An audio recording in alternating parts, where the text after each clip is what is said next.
یہ بتائیے گا کہ کچھ خبریں یہ بھی گردش کر رہی ہیں کہ آپ کو یہاں سے جب اریسٹ کیا گیا، مختلف جو بلوچ خواتین کو اریسٹ کیا گیا، نوجوانوں کو اریسٹ کیا گیا، ان کو تھانوں میں نہیں رکھا گیا، ان کو کہیں کسی میں کو ہاسٹل میں جو ہے قید کر دیا گیا، کہیں بھی کسی مختلف پرائیویٹ جگہوں پہ رکھا گیا. کیا اس بات میں صداقت ہے؟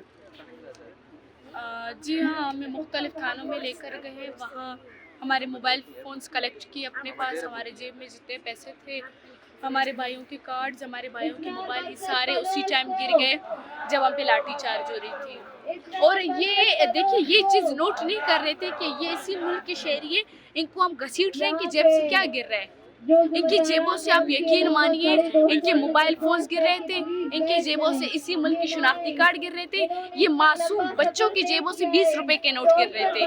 مجھے پتا ہے، میں نے اپنے بھائیوں کا منظر دیکھا کس طرح انہیں گھسیٹ گھسیٹ کے لے کر جا رہے تھے. ایک بہن کو جو ان کے بھائی ایک بھائیوں کو ایک بہن کے سامنے اب جو ہے تشدد کرے، پھر وہ بہن کے دل میں کیا چلتا ہے. یہ سارے ہمارے بھائی تھے، 150 بھائی آپ ہمارے لے کر گئے جو ابھی تک آپ کی تحویل میں. آپ سوچئے ہم سے کیا گزر رہا ہے. اچھا میم، یہ بتا دیں کہ ڈاکٹر ظہیر بلوچ جہاں پہ جو بلوچ یکجہتی کمیٹی کی سربراہی بھی کر رہے تھے، یہاں پر اس ٹائم میں موجود تھے، انہیں بھی اس رات جتنی تشدد کا نشانہ بنایا گیا اس کے بعد گرفتار کیا گیا، انہیں ابھی تک رہا کر دیا جی گیا نہیں، ہے؟ ان کا کوئی پتہ نہیں کہ وہ کہاں پہ ہے.